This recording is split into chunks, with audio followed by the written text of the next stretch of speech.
going on here? This is Caprice Smith, the Uncuffed Living Expert, based out of the DMV. But if you're tuned in, you're probably tuning in from all over the world. To you, I say welcome. And welcome to Women Uncuffed TV, only on the Women's Broadcast Television Network. This is your host, Caprice Smith, the Uncuffed Living Expert, and I'm so happy you tuned in. This is a show for wives, wannabe wives, and people who are acting like wives. I have the awesome Kristen Young here with me today, and she's going to talk about living the vows. It's so important for us to carry it past that big old wedding day and all that drama, and after your whole happily ever after starts, we need to know what to do. So she's going to break it down and give us some tidbits and insights that only she has access to. I'm inviting you to stay tuned. We'll be right back. Uncuffed TV. This is Caprice Smith, and I'm here with Miss Kristen Young. Welcome. Hey. I'm so excited you're able to be here today. I know you're so busy. I am, but I'm so excited to do this, and I'm grateful for this opportunity. Thank you, thank you, thank you. Let's get right into it. Now, your baby are the wives. Yes. And that's an incredible niche because a lot of people don't like to talk about marriage because they have a lot of things to hide. Well, they really don't know. So what are your biggest takeaways for your wives? What do you want us to know? Oh man. So so one of the things that we hear all the time is communication is key. Communication is key, and we understand that, but we don't always understand how to communicate. So the specific and the second thing that we hear all the time is marriage takes work. Yes. We hear it all the time, but what does that really mean? What does that really mean? And that's what I want to focus on, because it's so important to really get into clarity when it comes to how you approach your marriage, because most people, a lot of people who choose not to go to premarital counseling, the thought is, oh, well, we're friends, we've been dating for 3 or 4 or 5 years, he's my best friend, we already know we'll figure it out, or we're good. And granted, that's okay to a certain degree, but you are truly stepping into a lifelong partnership with this person. Woo! You don't know how long that's going to be. Things change. Right. And so we have to understand that we have to be able to be that support to our spouses as we evolve for the rest of our lives. Wow. You know, naturally we're getting married in our 20s, 30s, 40s. So we're still relatively young. We're still in our careers. We're still having children. There are so many things that are going on that are continuously shifting the dynamics of the marriage. So you, and I know you know this. I know you. But it's like even after that, there's a constant evolution. There's an evolution into the teenage years. There's an evolution into the empty nest syndrome, and there's an evolution into retirement. And what does that look like when we're both retired from work and at home together again? Right. And it's crazy, but spending that much time together can really damage a marriage if you're not prepared. That's so much treat right now. Oh my God, I love it. So it's really about being able to understand, one, how to communicate and what that really means, and two, when you're putting the work in your marriage, what does that really look like, and what work are you actually putting in? Wow. So those are the two things that I always like to focus on, and really support wives in how to create strategies around that and create awareness around what that looks like for you. Because again, you're two different people coming together to support one vision and one purpose. So how do you do that with your personality quirks and your differences of opinions and still wanting to love together and living under the same roof? Oh my God, that's incredible. Now, I don't want you to give away your entire formula because I know listen, ladies, if you did counseling, if you didn't do counseling, she is offering this one-to-one up close and personal time. Absolutely. Just like I invite you to, we're going to tell you all about how to connect with her, but make sure you connect with her and book that one-on-one time. It is necessary. It is so necessary. But I would like for you to share with the audience, the watching audience, tell them, like, what is the very basic, the one thing they can do today at this moment that's going to improve their marriage? The one thing that you can absolutely do right now is to have a conversation. Just have a conversation. Because a lot of times what happens, and what I notice, especially when you are in the younger years of your marriage, we naturally get so caught up in all the things that are going on. There's a lot of transition in those first few years. The children, the job changes, the going back to school, the buying the houses, and all of that stuff that's going on. we naturally fall into a routine of, are you picking up the kids? Can you stop at the grocery store? Did this bill get paid? And that becomes our marriage. So we forget, we slowly but surely, we move out of the lovey-dovey, the friendship, the just having fun phase into the business of marriage. And then we get frustrated because that becomes all it is. And that becomes our new norm. That becomes our new routine. So then you have so many people you have men who are saying, oh, well, my wife doesn't pay attention to me anymore, and it's. This is such good stuff. It's so interesting. I'm like, oh, I want to run home and call my, hey, honey, let's go to date night. Right. So that's what you hear a lot about, date night. Mm-hmm. So you are giving such amazing information. Say, listen, this is the amazing Kristen Young. I promise she's not leaving. But you all are good. Just don't get excited. We'll be right back. Stay tuned. We'll be right back. The highly anticipated Miss and Mrs. Corporate America pageant is right around the corner. We invite Miss, Mrs., and teen contestants to apply for this opportunity to build lifelong friendships, participate in speaking and networking opportunities, receive national exposure and visibility for your business, and promote your own personal community platform. This is the chance to be seen and heard by thousands of key business leaders and influencers. Contact us at 855-622-2769 or email us at info@mscorporateamerica.com. Deadline to apply is January 1st. We'll see you March 2nd through the 4th in Orlando, Florida. Wants financial freedom to be successful and to live the good life. Financial freedom is the truest form of freedom, and it only comes if you start believing in yourself. This is the core message of Miss Corporate America Ambassador 2015 and Uncuffed Living Expert Caprice Smith. Caprice Smith is a proven business mentor, motivational speaker, and life coach. She will skillfully teach you how to uncuff your life by using your business and management experience to establish your own organization.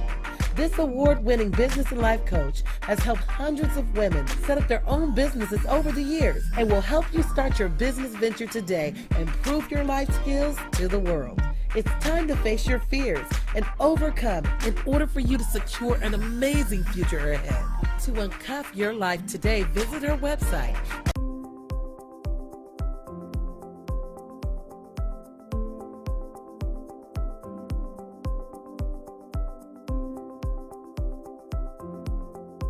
This is Caprice Smith, the Uncuffed Living Expert, and I have just made a major announcement about the Women's Uncuffed Colloquium. October 14th will not be the same. You need to be in this room. And guess what I did? I made it so easy. I made a payment plan for you guys. I'm not allowing hemming, hawing, excuses, limitations. We're leaving it all behind. Listen, ladies, I love you so much. I'm making it super easy to be in this power-packed room. Please visit womenuncuffed.com to stay up to date, and I will see you soon.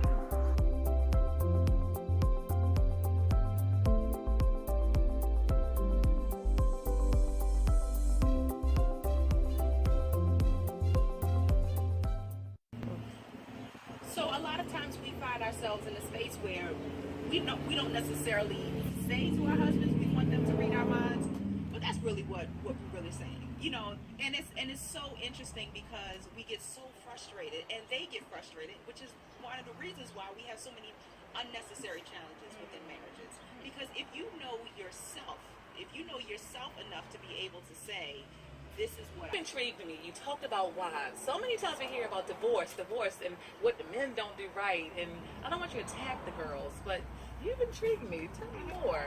So it's really important for us as women, and especially as wives, to know ourselves. That's probably the biggest challenge that so many women in general face. We fall into a trap of wanting other people to fix our problems. We're taught that men are the leaders of our households. They're the providers. They're the protectors. So we want them to just fix everything. And so when we get to a space where we're feeling uncomfortable, when we're feeling frustrated with life, when we're just trying to figure life out, we don't know what we want, but we expect our husbands to know what to do and what we want and how to fix it. And it's like that's not fair to them. And so we're putting all this pressure on them to solve the problem, but you haven't given him all the background information. You haven't giving him, Love that. the full report. Like, put the puzzle together, but he doesn't have all the pieces. He doesn't I love even have that. all the I pieces, love right? that. So we have to get into a space where we can just take ownership and understand that we have to know ourselves. We have to be honest about what it is that we really desire. What is it that's really pissing us off? And be clear so that we can articulate, you know what, sweetheart? This pissed me off and this is the reason why. So we have to get in a space where we can clearly articulate what it is that we need next. It's great to lean on our husbands to support us and to help solve the problem, but we have to be able to say, this is exactly what's going on with me. This is exactly what pissed me off. This is why I'm pissed off. And be specific. Be specific, not in the moment, because if you're that pissed off, he's not going to hear you. I'm glad you said that. That's why I started laughing. Let's just be clear. Let's be clear. Okay. We have to lovingly and respectfully come back when we are feeling a little bit mature. Right. When we put a little bit of petty to the side. Right. Oh my God. Put a little bit of petty to the side and come back with the love and say,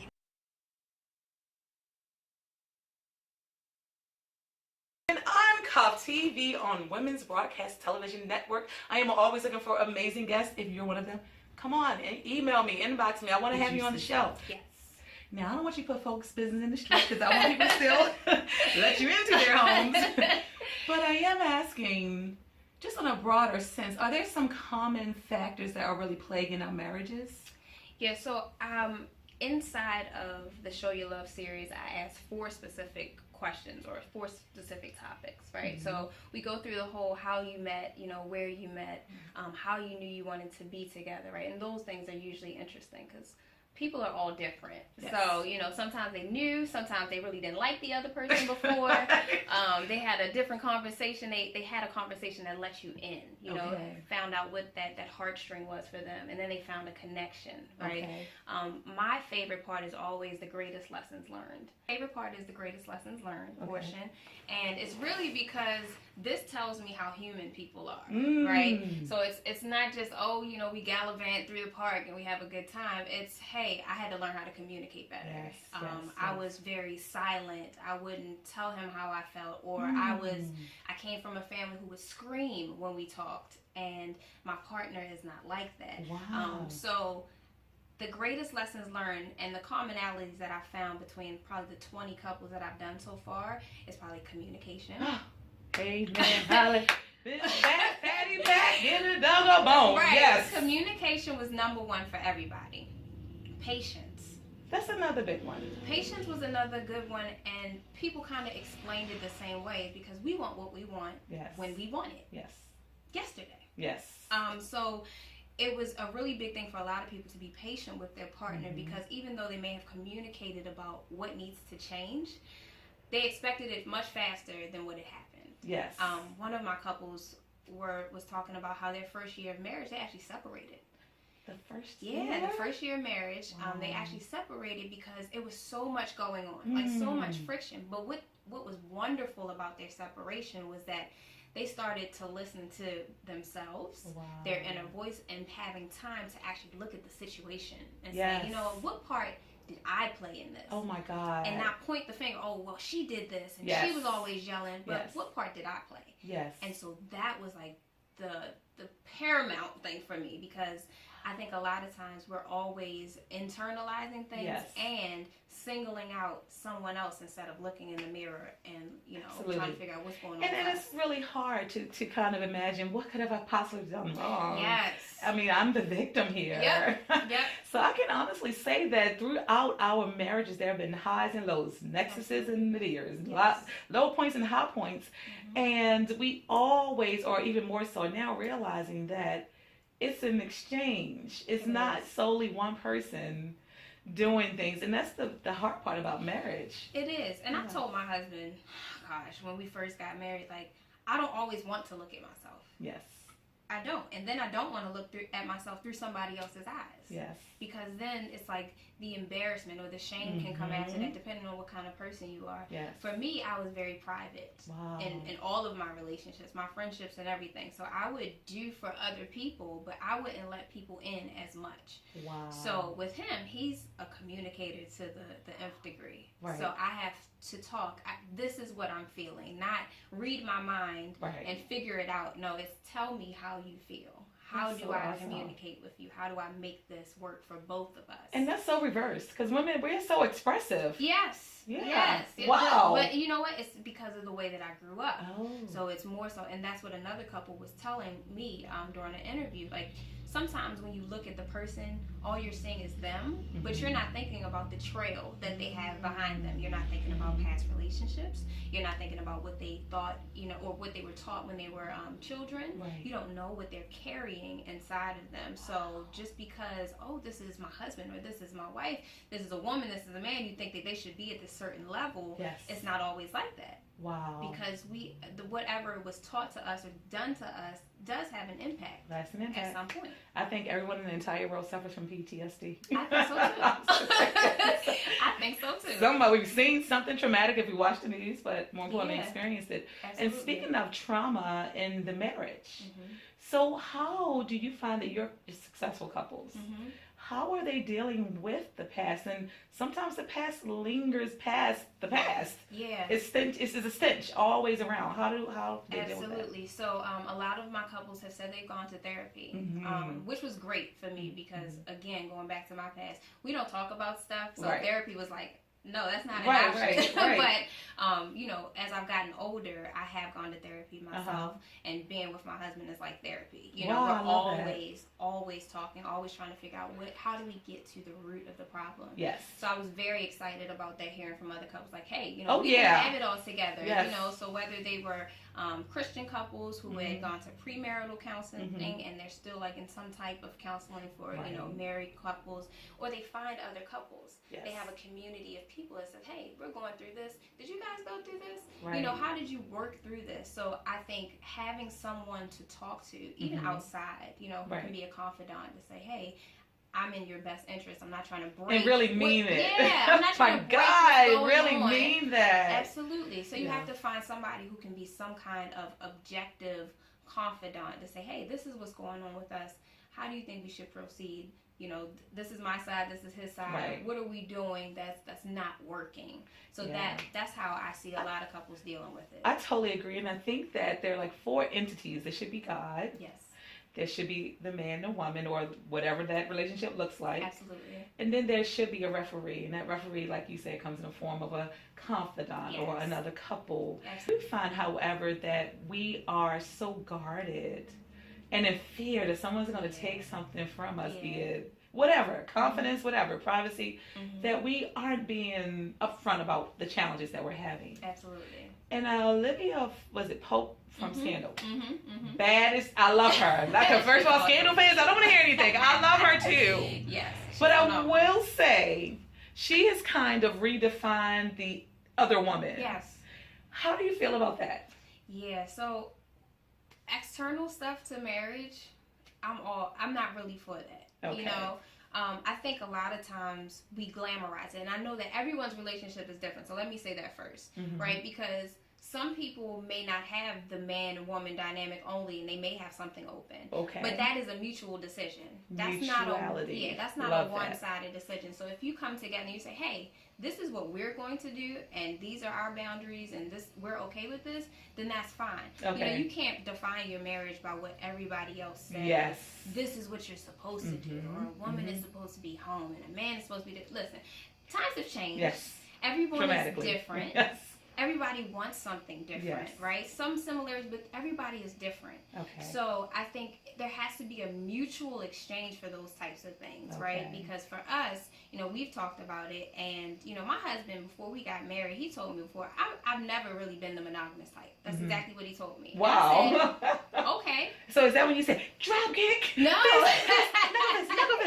How was that conversation? No, it was actually very calm because I had been in what I call a situationship for 3 years prior. I like that word. Say it again. It's situationship. It's the one where you have to ask internally, like, hey, what are we?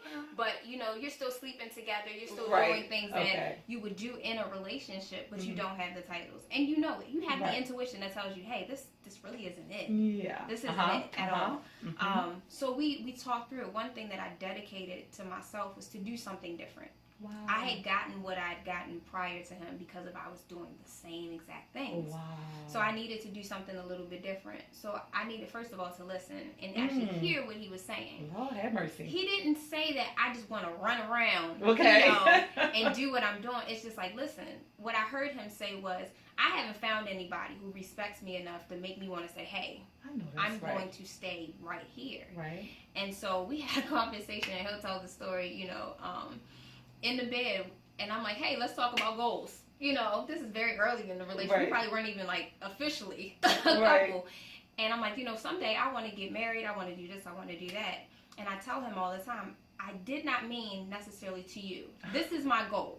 She didn't mean a husband, and she didn't mean Right? it. No. And I say it every time because Okay. at that time we weren't in a relationship. We Oh, weren't saying okay, we're exclusive, okay, right? okay, We were okay. starting to see each other, but we weren't exclusive. So I didn't want to say, hey, I'm trying to lock you down. Yes. No, yes, it wasn't yes. like that. I wanted to do something different than what I had done before. I had just let people stay and linger and not really tell them how I What you felt. wanted. If I've learned anything while being with my husband is you have to be honest. Yes. Even if what you're in right now isn't going to work after your honesty. So right there, honey, we're going to take a break. You got to come back. See, look, I'm bringing it to you. You don't have to meet me at a conference somewhere, right? We're bringing it to your living room. You need to send this to every girlfriend, every homegirl, every homeboy. Absolutely. Because many to hear these conversations too. We're coming right back. This is Miss Jill. My name is Amber Thomas. I'm an entertainer and videographer based in Baltimore, Maryland. I've been working in entertainment for over 10 years, and I'm so excited to announce I'll be joining Women Uncuffed TV on WBTVN as an associate video producer. I'm so excited to see what the future has in store, and you can visit me at amberthomas.us, and don't forget to watch Women Uncuffed TV at capricesmith.com.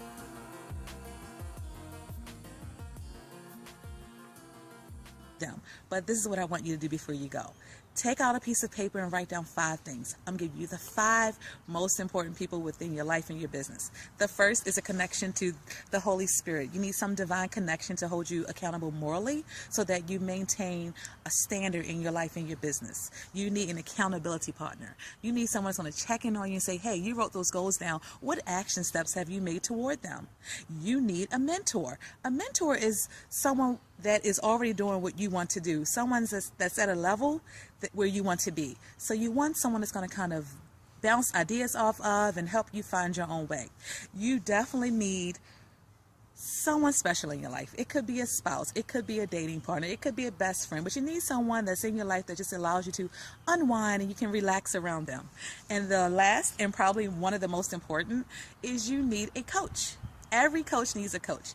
If you are taking your business very seriously and you want it to get to the next level and you're doing everything in your power to make that happen, but it's not happening quick enough, I invite you to schedule a strategy session with me, 20 minutes for free, and you're making an investment in time for your business. Until we chat again, make today the day you honor your uniqueness. You live empowered and balanced. And remember, if you're not living uncuffed, you're just not living. Hey, if you're not uncuffed, if you're not living uncuffed, you're just not living, and the world will know. And that means you have to look at your haters and then keep that thing moving. The second thing you have to do if you want to uncuff today is you must honor your uniqueness. And that means you have to be in a position where you are fighting for your dream, your legacy, and your purpose every single day of your life, every hour. I say while other people are sleeping, I am uncuffing. And what does that mean? I don't sleep? No. It means that I've made a decision to live my life to the fullest because I know it's only for a short time. And in my path of climbing to the top and reaching and obtaining my success and holding on to it, I promised myself a long time ago I no longer have permission to stop. The third thing is to really look at your life and make sure that it is aligned with your dreams and your goals. If you're looking at your life and you're confused by what has gone wrong or what can you be doing differently, if you don't feel completely fulfilled every day and you don't think you're doing enough, you probably are not. And on this other note, if you are doing too much and you're still not getting that peace and fulfillment, then I'm going to tell you, step back and reevaluate some things and make sure you are living your best life. Listen, motivational speakers, they are all out there. We're out there. We are writing books. We're giving you shows. We're coming on television. We are doing our thing, but we want you guys to come with us. Success is not just for the elite or the chosen few. It's for the people willing to work hard to go out and get it. So never stop dreaming and never stop doing. That is how you uncuff. I started the show Women Uncuffed TV on Women Broadcast Television Network for many reasons. The biggest was that I needed many platforms to show the world what it looks like. I am standing in the atrium of my husband's cigar lounge, Puff and Quill. It is a premier cigar lounge. It's pretty upscale. You come here, you unwind, you engage, you have amazing day parties and just hang out. But more importantly, it's my husband's shop. So I'm not having to go somewhere else and pour money into someone else's dream. I'm helping to build our legacy through his dreams. So when you dream, you give others permission to dream. If you're surrounding yourself with people who have stopped dreaming or stopped doing or have become so critical and unhappy that they're impacting even you when you're around them, step away from that crowd and rebuild your crowd, even if you have a crowd of just two, you and God. So listen, living uncuffed isn't difficult. It is a decision, though. This is Caprice Smith, and I'm inviting you to follow me on every social media, every platform. Caprice Lives.